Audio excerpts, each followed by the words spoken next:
Hey guys, welcome back to another video here. And today we're going to be dealing with a recursive programming project. So, looking at the spec here, we're given these certain values that are returned after a call is made upon a method that we are to construct.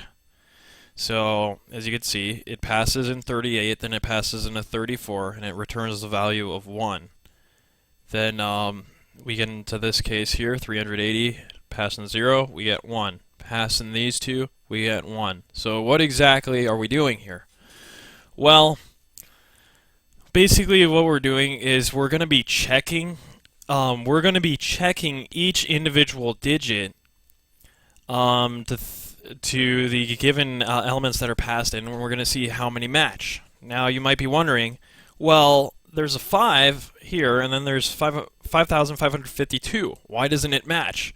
The reason why is because if we look up here at the spec, the ones place, we're comparing to the ones place, the tens place to the tens place, hundreds to the hundreds, thousands to thousands, so forth, so on. So we're actually comparing the 5 to the 2 of the arbitrarily large number here, and we can see that we get 0. Now, so what we're looking at is we throw an illegal argument exception if any one of the two parameters passed in is negative. We're not allowed to construct any sort of structured objects, but we are allowed to use strings. And, we can't use any loops. Well, I guess that kind of makes sense because we're recursively going through this whole thing.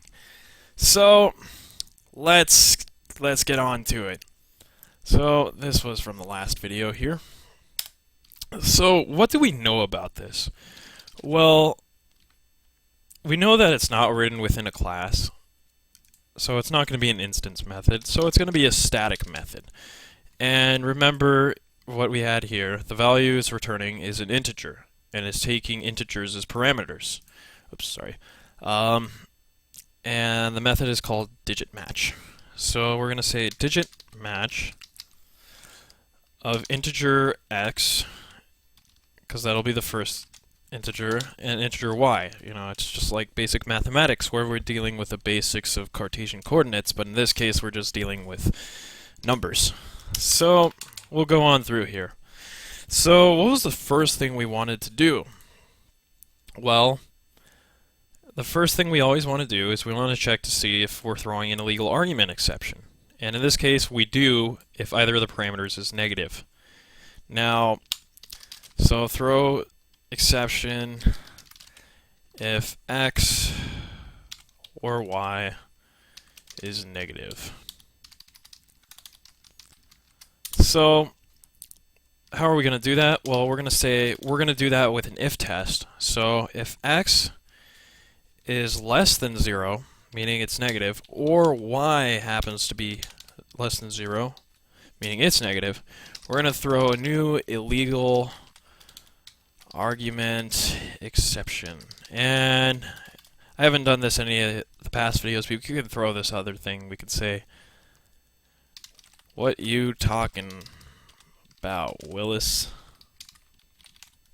You know, just to throw in a little bit of creativity there. And yeah, that's all we want to do with this if case. So that's going to be our raw casing there. So what do we want to do at this point? Well, because we're going to be recursively backtracking, we're going to have to do a bunch of different cases. And it just so happens that because of recursive tracking here, our if case is going to be one of the base cases. You know, just in case we ever reach a negative point. So the next thing we want to test is we want an else if test that'll test as to whether or not x is less than 10 or y is less than 10.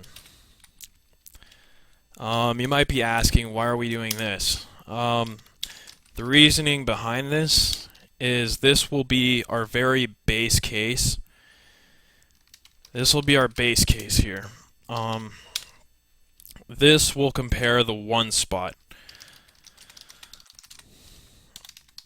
And it will it will determine as to whether or not the values in the one spot are equivalent to one another or not. Now, in this statement, what we want to do is we have two options here. We can either say they match, or we can say they don't match. Now in this case, what happens if they match? Well, if they match, we're going to return a 1. Why? Because there has been one equivalency. They have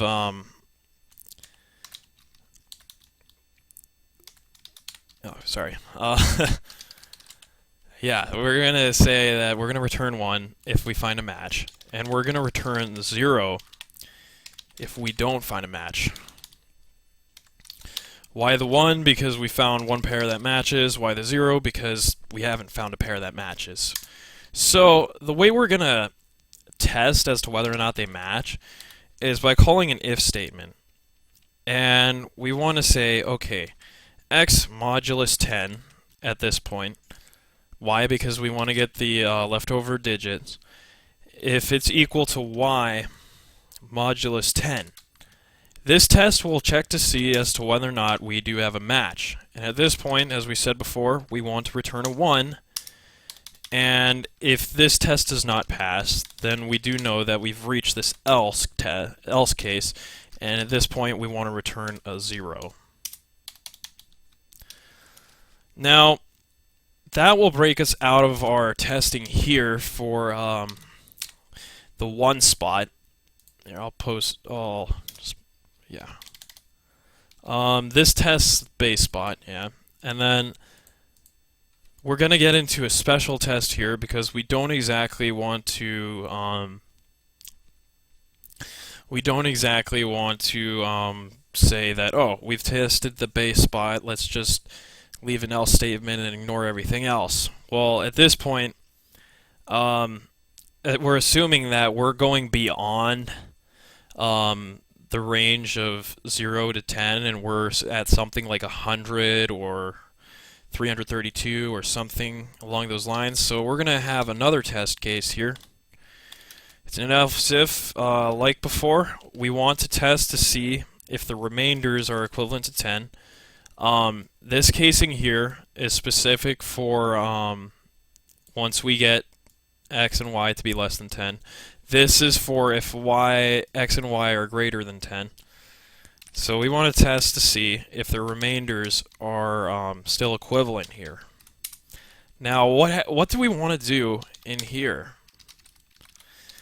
Well, what we should do is at this point, if we know that we've hit a match, so we know that we want to return 1, and then we want to do something. Now, what exactly is that do something here? Well, let's think about it. So, what we should do is, let's say we have the number 1, 2, 3, 4, and we're comparing it to, I don't know, comparing it to 4, 3, 2, 4. Okay, so we know that at this point we get a match. So what's the next thing we want to do?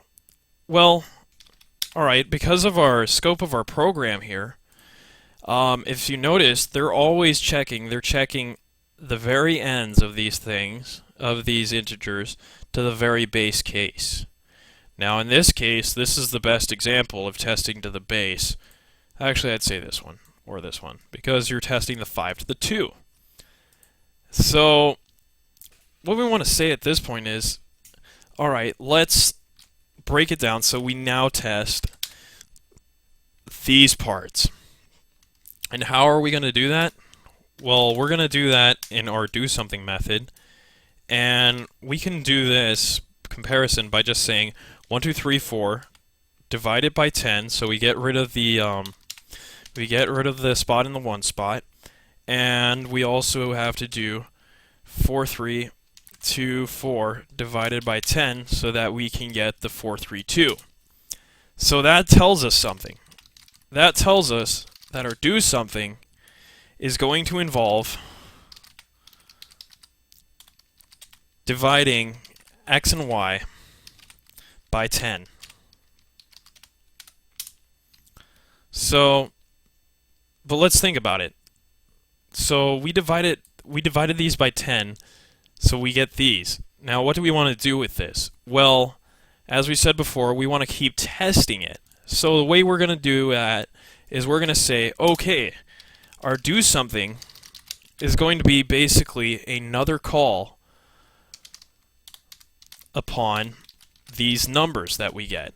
And how do we get these numbers? If we hard code these numbers into the code, it becomes very, very gross, and we'd have to do it each time we're doing the recursive backtracking. It works in this case. It works in only the cases of which you have full control over this. But if you keep saying, like, basically we need to shortcut it to this.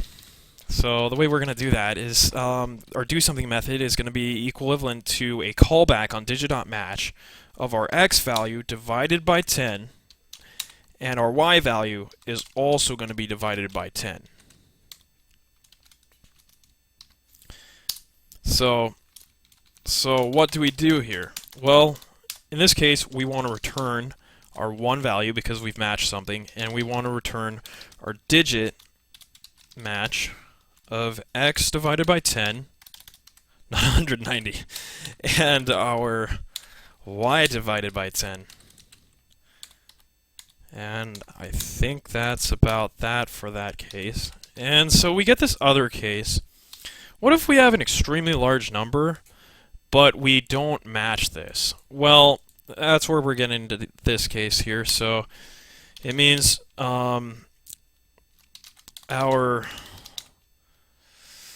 let's see. That means, yeah, our one spots don't match. And we need to go back into this a little bit further.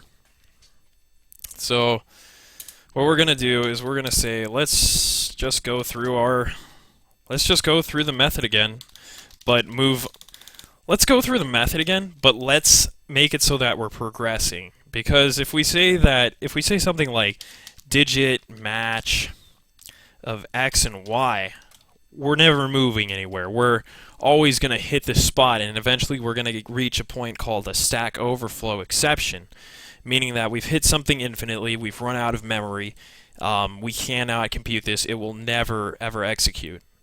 So, but once again, because we're testing each individual digit spot, we'll want to say something along the lines of, oh, let's divide it by 10 so that we move from the ones place, the tens place, to the yada yada. Let's keep moving. Let's progress through this thing. So what we're going to end up doing is we're going to end up returning this right here. And that should do it for this video here. But that's it in terms of what you want to do, but let's actually start constructing our own testing method here.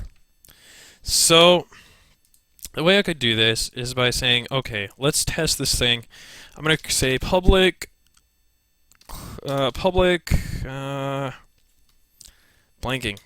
name, public class names, I guess. About that. Now, within it, public static void main string ours. We're gonna call this. We're just gonna test it. Let's create a test method. Actually, we can just do this. We want to say system.out.println. Can I call this? I think I can call it. Let's see what happens. So, but I need to first close this, then I need to close the whole thing. So I'm going to compile it. It requires me saving it, so I'm going to save it in my save it in my desktop. I'm gonna save it as Recursive. Sorry, you guys have to hear me go through this. So, okay, there's one error here. What's happening? Oh, oops. I closed the method, but I didn't close the class. Oops. Okay. Oh, whoops, I didn't save this properly. Let's save as. I accidentally called it Recursive. Let's save it under desktop. Yeah, there we go. My bad. I am having a brain fart. It's really late at night here. Okay, there we go. It's complete. Let's see what happens. So it returns a value of 1. Now let's look at our spec here. And okay, that seems fine. So it returns the value of 1. Now let's actually take the rest of these values here.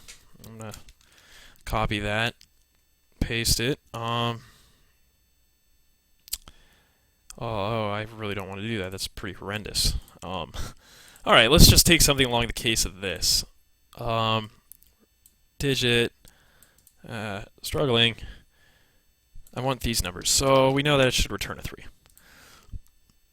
So let's say digit.match of this, digit.match of this. Actually, this code here is really redundant.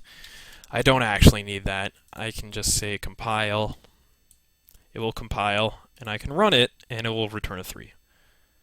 So anyways, this is just a really quick testing for this.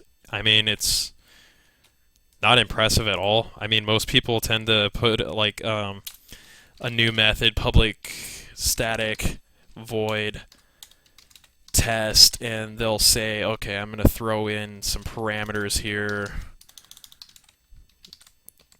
and 2D, whatever, and they're going to say like system.out, .println, testing, plus blah blah blah. Well, they'd call the method testing method.